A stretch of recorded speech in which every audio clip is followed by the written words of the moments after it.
www.wadr.org.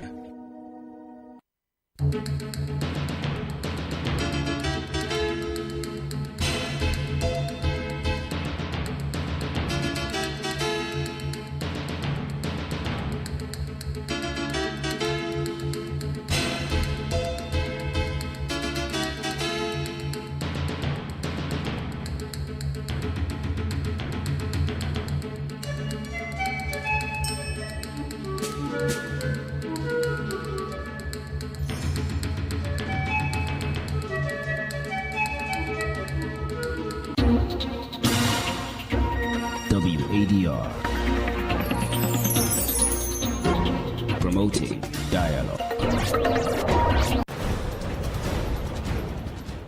It's 6 p.m. in Dakar and Accra, 8 p.m. in Port Novo. Good evening and thank you for staying tuned to West Africa Democracy Radio, broadcasting on 94.9 FM and around the world on wadr.org.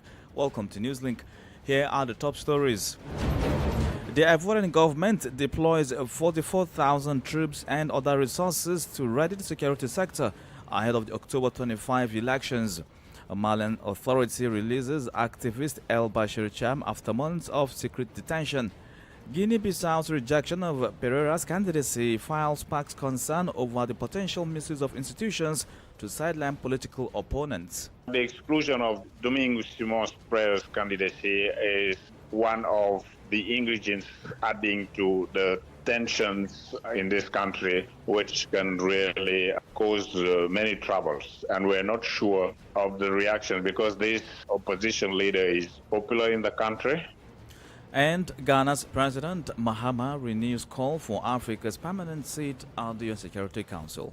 30 years later, we African leaders are still making the same simple request for a permanent seat on the Security Council with the power of a veto. So today, Madam President, I stand here in this exact spot and ask the world, if not now, then when?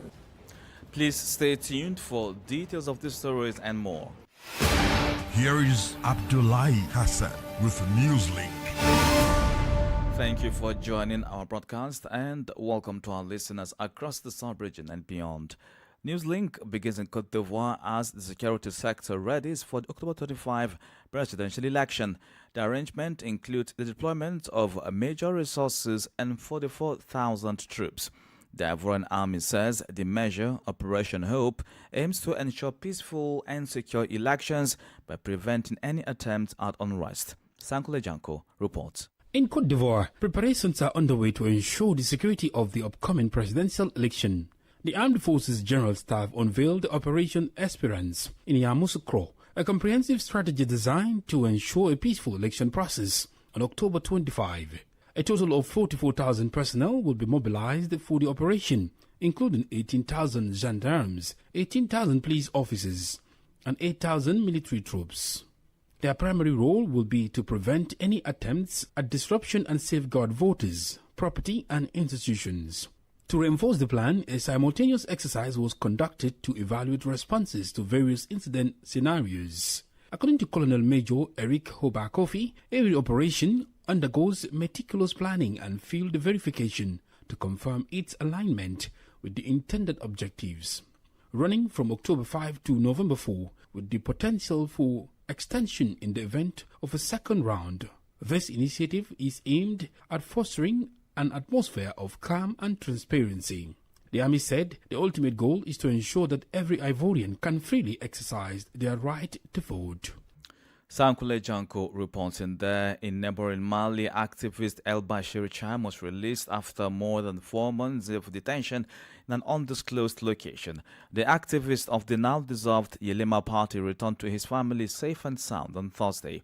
While no details regarding his release have been released, it is certainly a sign of relief for his loved ones. Augustine Colley tells us more. El Bashir Cham reunited with his family on Thursday evening. This information was confirmed in a statement by his family. They subsequently expressed their relief at his release and stated that he is in good health. An activist of the dissolved Yelema party of former Prime Minister Moussa Mara, El Bashir Cham was adopted on May 8 in Kati by armed men believed to be from the Malayan intelligence service. he had denounced what he calls a never-ending transition. In early September 2025, UN human rights experts called for his immediate release. They deemed his detention unlawful. So far, no details have been released regarding his arrest, his condition of detention, and even less regarding his release. Augustine Coley with that report filed in by WADR's Bamako correspondent Aliu Cham. In Guinea-Bissau, former Prime Minister Domingos Simios Pereira has announced the plans to initiate legal action against the state over the rejection of his candidacy. The Supreme Court on Tuesday rejected his file, stating it was delivered late, despite the deadline ending on Thursday, 25th of September 2025. The leader of the historic PAIGC party had returned from a 9-month exile last Friday to file his candidacy ahead of the November 2025 presidential elections. This development has raised concerns from within and outside the politically fragile country. Seeking re-election for a second time in office, incumbent Umaru Sissoko Embalo runs almost without any strong opposition. Frederick Ndeki, a researcher with the West Africa Policy Institute, who warns that weaponization of institutions in Bissau to eliminate opponents will only heighten tension, joins us later on the guest segment. More stories coming up on West Africa Democracy Radio. Newslink continues. Remember, we're live at WADR.org and stream online on YouTube at WADR. President John Dramani Mahama has reiterated Africa's call for permanent representation on the United Nations Security Council, emphasizing that the existing framework is inadequate to address modern global challenges. Speaking at the General Assembly, he criticized the post-World War II structure of disproportionately centralizing power among 5 nations. He urged immediate reforms to ensure Africa and other regions have a more equitable role in shaping global decisions. From Accra, Naderi Tete reports. In his address to the 80th United Nations General Assembly, President John Dramani Mahama pressed for sweeping reforms to global governance, insisting that Africa must no longer be excluded from the highest level of decision-making. He argued that the Security Council, rooted in the post-World War II order, is outdated and unfairly concentrates power in the hands of 5 nations. There must be a mechanism in this House for the General Assembly to challenge a veto. No single nation should be able to exercise an absolute veto to serve its own interests in a dispute. President Mahama stressed that equality as outlined in the UN Charter requires Africa, home to 54 member states, to have at least 1 permanent seat with veto powers. Quoting Nelson Mandela's appeal for reform nearly 3 decades ago, he lamented that little progress has been made. 30 years later, we African leaders are still making the same simple request for a permanent seat on the Security Council with the power of a veto. So today, Madam President, I stand here in this exact spot and ask the world, if not now, then when? He also called for a reset of the global financial system, describing it as rigged against Africa, and demanded fairer representation for the continent in multilateral institutions. Beyond governance reforms, the president expressed solidarity with Cuba, reaffirmed Ghana's recognition of Palestine, and urged the world to speak plainly about the Gaza crisis. For nearly 2 years, and for the fear of reprisals, we here in this General Assembly have been playing hide and seek with language to find the right words to help us avoid or excuse what we all know is taking place in Gaza. But here's the thing, it doesn't matter what you call it. If it looks like a duck, it swims like a duck and quacks like a duck, well, then it must be a duck. The crimes in Gaza must stop. For WADR, Naderi Tete, Accra. In Benin, the National Army has begun conducting a free medical campaign to assist local population who were recently attacked in the northern region. A few days ago, armed men stormed Kalali, unleashing mayhem that destroyed the community health center. The exercise that commenced on Tuesday aims to provide relief to trauma victims and strengthen the relationship between the military and the population. Francis Boniface has the rest of the details. This is a solidarity operation launched by the army 10 days ago after the attack on the Kalale Health Center by armed individuals. With the support of the medical team from the Parakou garrison, the populations of Kalale and the surrounding villages benefit from free medical consultations, including on-site treatment and free distribution of medication. Serious cases identified during the campaign are transferred to the Niki Health Center. Residents of Kalale, Gawasi, Zambara, Kidarukberu, and Basola responded overwhelmingly to the FAB's call. The Deputy Mayor of Kalale, Sidi Siaka, welcomed an initiative that, according to him, gives hope to a population still in shock. This gesture, according to him, strengthens local resilience, supports healthcare workers, and embodies the state's commitment even in border areas exposed to security risks. For his part, squadron leader Kwasi Kacha Allen indicated that the Beninese army strives to be closer to its citizens. He urged the population to collaborate closely with the defense and security forces, sharing any information useful for shared security. WADR's Aziz Adam Sule's report, voiced in our studios by Francis Boniface. In Guinea, nearly 200 migrants were repatriated from Mauritania several days after they were intercepted by naval officials. These migrants intended to escape the difficult living conditions they experienced abroad. Their return on Thursday follows the tragic death of a Guinean migrant at the Senegalese-Mauritania border. More details with Imoredet. A total of 177 Guinean migrants have returned home from Mauritania. They landed aboard a special flight. Their return is part of the Assisted Voluntary Return Program. Among the repatriates are 36 women, 21 men, and 120 children. The operation, which is the second this month, comes a week after the tragic death of a Guinean migrant at the Senegal-Mauritania border, where several dozen other Guineans remain stranded. Joint efforts between Conakry and Dakar were then launched to enable the migrants in distress to return to their country as quickly as possible. This operation was organized by the Guinean government in partnership with the International Organization for Migration, IOM. Recall, for several weeks, an air bridge has been established between Guinea, Mauritania and Tunisia to facilitate the return of Guineans in difficulty. Imoredet reporting. Here in Senegal, the death of an 8-year-old beggar has reignited the debate on begging. Abdul Kader Sek was deprived of food and then beaten to death by his guardian. The incident occurred on Monday in Kugel, in the center of the country. Traces of physical violence were found on the body during a medical examination.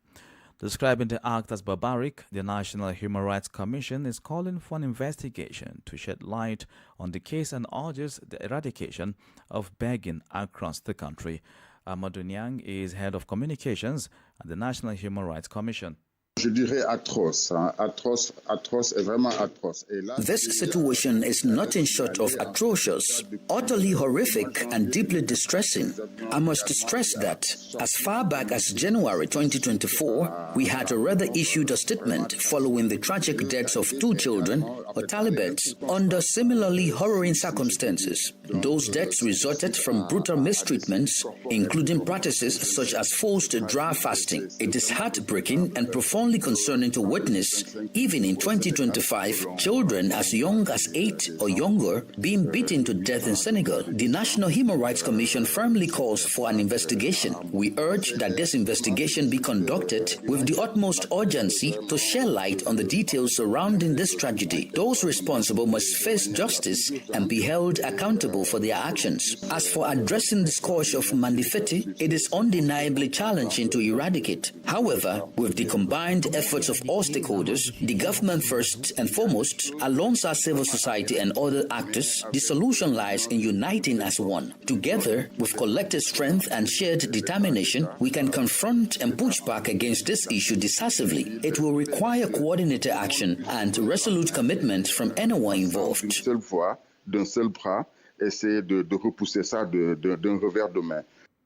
The voice of Amadou Niang, head of communications on the National Human Rights Commission here in Senegal. You are listening to Newslink on West Africa Democracy Radio, broadcasting on 94.9 FM and around the world on wadr.org. Here's a reminder of our top stories. The Ivorian government deploys 44,000 troops and other resources to ready the security sector ahead of the October 25 elections. Malian authority releases activist El Bashir Cham after months of secret detention.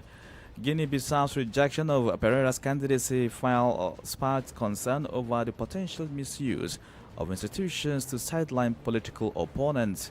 And Ghana's President Mahama renews call for Africa's permanent seat at the UN Security Council. Still ahead in the news, Monrovia is set to host a regional conference on repositioning Africa's maritime and blue economy. We also have the guest interview and sports news. Please stay with us. Fresh and breaking news all the time. Hear it first as the news breaks, only on West Africa Democracy Radio. Newslink continues. The 8th Association of Maritime Administrations Conference is set to take place in Monrovia, the Liberian capital, from Monday, September 29, 2025. Maritime leaders, global experts and partners will gather to discuss critical issues facing the maritime sector with a particular focus on the African perspective. The conference, themed Safeguarding the Ocean, Promoting Decarbonization and Exploring Africa's Blue Economy Potential, will provide a crucial stage for exchanging best practices and coordinating policies related to maritime safety, security, and environmental protection. From Accra, Abraham Parker reports. Robert Okpale, Liberia's permanent representative to the International Maritime Organization, emphasized the importance of strengthening maritime governance across the continent. Scheduled to start next week in the Liberian capital, Wadr said the conference will reinforce the sector. Maritime leaders and partners and chart the course of Africa's blue economy. On this team, we will discuss critical issues germane to the format or the sustainability of the global maritime sector. The Liberian INO representative highlighted the need to transform Africa's blue economy into tangible economic benefits. According to him, discussions will focus on how to harness potential and address issues from decarbonization to sustainable resource management. In order for it to yield the economic results that we need, in order for it to be used to enhance economic growth for our respective countries, we got to put into motion clear-cut frameworks, roadmaps, strategies to help us to get to that result. In light of that, governance is very critical. The conference will underscore the growing importance of international collaboration to reconcile the complexities of global trade, decarbonize shipping, and address the ongoing challenges of welfare. For Newslink on WADR, Abraham Parker reporting from Monrovia. Elsewhere in Nigeria, the impact of changing weather patterns has been felt more than ever before. Persistent rainfall in recent days has triggered flash floods in parts of the country, leaving homes submerged, roads impassable, and residents stranded. This comes just weeks after the Nigerian Meteorological Agency, NIMET, warned of possible flooding in vulnerable areas. An earlier forecast in April indicated that 33 out of Nigeria's 36 states face imminent flooding this year. WADR's Usman Umar in Abuja reports on the hardship and growing concerns in affected communities. Heavy downpours across Nigeria are fast turning into nightmare for many families. Entire neighborhoods of north-central, south-south and southeast Nigeria, with parts of the northeast, northwest and southwest, are underwater, with residents forced to wade through waist-deep floods to salvage what is left of their belongings. Many of the victims of flash floods in Port Harcourt, Rivers State, southern Nigeria, say they have lost homes, businesses and means of livelihoods. Imagine the other day when I was going to church, a lady fall inside gutter here. I have to pick her to drop her somewhere there where she can get water to bath herself. Let government come for their rescue. We have been passing through this flood of 18 for a very long time. We have tried our best. The flooding has also cut off major roads, disrupting transport and slowing access to markets and essential services. Experts warn that the situation may worsen if authorities fail to act swiftly. Communities already exposed to erosion and poor drainage remain on edge, fearing further devastation. Able to make places, construct places, erect places where those persons that are affected should begin to have their peace and stay. There is a drainage that government has provided that passes through my building. I normally clear it before the rainy season, and the mid of the rainy season I open up those drainages so that water can flow. If not, it will flood everywhere in that area. So the major concern is that we should take ownership of those facilities and take care of them. According to the National Emergency Management Agency, recent floods in Nigeria have killed 232 people, displaced over 121,000 and affected more than 339,000 others, with thousands of homes and farmlands destroyed. For Newslink on West Africa Democracy Radio, Osman Umar reporting from Abuja. Politics, analysis on major news, social matters, and all. This is A Guest. In Guinea-Bissau, political tensions are rising following the rejection of opposition leader Domingos Simões Pereira's candidacy for the upcoming November 2025 presidential election. The Supreme Court ruled that his application was submitted late, a claim his camp strongly denies. Simões Pereira, a former prime minister and leader of the PAIGC party, had just returned from exile to contest the election. His exclusion now leaves President Omar Sissoko Embalo with virtually no major challenger, raising concerns over the fairness and transparency of the electoral process.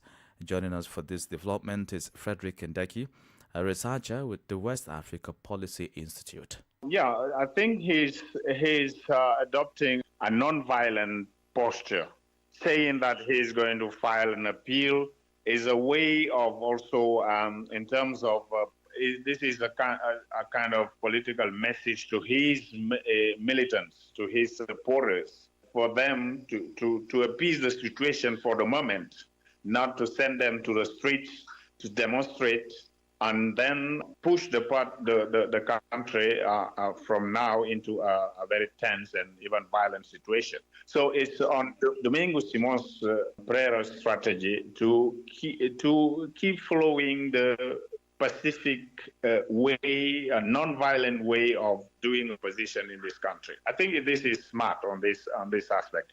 But in terms of the outcome of this legal I can say battle he's engaging in, there is not much hope, because we know that this Supreme Court in Guinea-Bissau is not impartial, unfortunately. It is a partial one. It is even politicized, and it is under control of the current regime. And there is not a hope to have in terms of Domingos Simões Pereira's legal action bringing a positive outcome. If record serves me right, this will be the first time that Guinea-Bissau will go to the polls without the PAIGC. So what should we expect? What are the stakes here?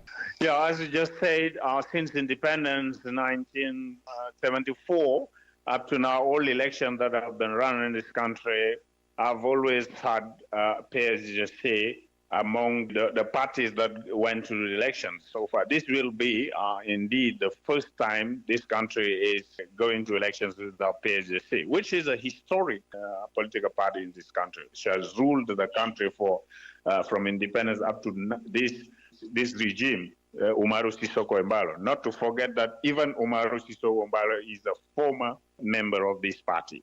So the reactions, as I told you, that this party still have strongholds in all regions of the country. So if there is negative reactions and demonstrations across the country, I can't see how this country is going to have peaceful and credible elections. So excluding this party is really very risky for this country. And finally, before I let go of you, Mr. Frederick, the incumbent President Umaru Sissoko Embalo is seeking a second term in office, and as it stands, his only official opponent is Fernando Diaz of the Social Renewal Party. Do you think he stands a better chance against Embalo? We can see that the strategy is if incumbent president on his side accepts Fernando Diaz. If they validate his candidacy, it's because they're not afraid of him, at least, because they're almost sure that running against him is not a problem for them. The leadership of Fernando Diaz is not the same as Domingo Simón Spreyer. So, this is a sort of a way to say that, these elections have been competitive because the opposition had their representative, knowing that Fernando Diaz is not this leader of the same level as someone like Simón Spreyer or even the other one, Nunu Nabiang, who are leaders way better, well known in the country than Fernando Diaz is. Do you foresee a possible alliance or merger, at least just for the presidential election? Fernando Diaz, unfortunately, is not this leader who can really federate the opposition around his candidacy. Someone like this leader, I don't see how he can really federate or build a strong alliance which can really face Sissoko during this election. The incumbent president, Umaru Sissoko Embalo, knows all this. This is why he can accept the candidacy of someone like Fernando Diaz and reject all the others. Frederick Indeki, a researcher with the West Africa Policy Institute.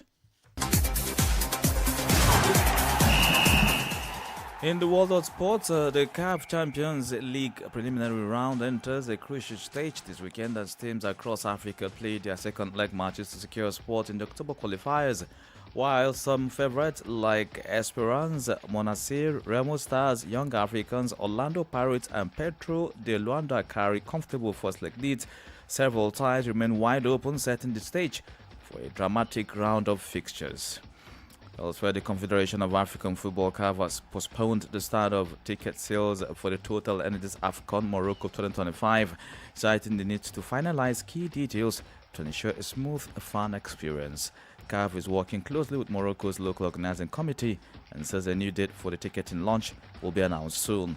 The delay left many fans facing error messages during attempted purchases, with CAF apologizing for the inconvenience and thanking supporters for their patience. Meanwhile, Super Eagles of Nigeria will face Colombia in a high-profile international friendly on Tuesday, November 18 at Citi Field in New York. The match comes just 4 days after Nigeria played Venezuela on November 14 in Houston as part of their preparations for the 2025 Africa Cup of Nations in Morocco.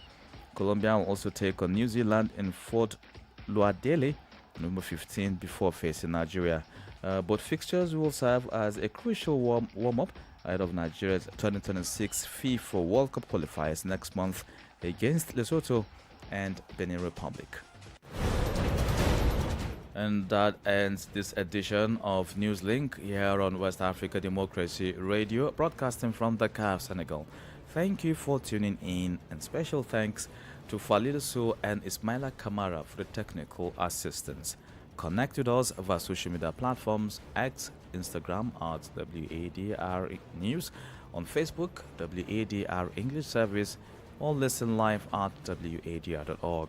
Coming up at the bottom of the hour is WADR's security program in the Sahel. I'm Abdullahi Hassan. Good evening. And many thanks to you for listening to Newslink via Hot 104.3 FM, Newmi FM 94.0, Hilltop Radio 104.7 FM, and Veritas Radio 102.9 in Banjul, the Gambia. We also appreciate our listeners in Liberia via Alternative Youth Radio 98.9 FM, Lofa County, Radio Kagama 94.5 FM, Niba County, DCN Radio 91.3 FM, Riverside County, Wakat FM Radio, Banga, Liberia, Radio Gulf FM 91.3 Sierra Leone in Nigeria, and Love 104.5 FM Abuja. For you listening via Radio Pad 95.1 Damango, Savannah region, and on Royals FM 104.7 Wenchi, Ghana, we say a big thank you. Remember, West Africa Democracy Radio is all about you, your views, and your opinions.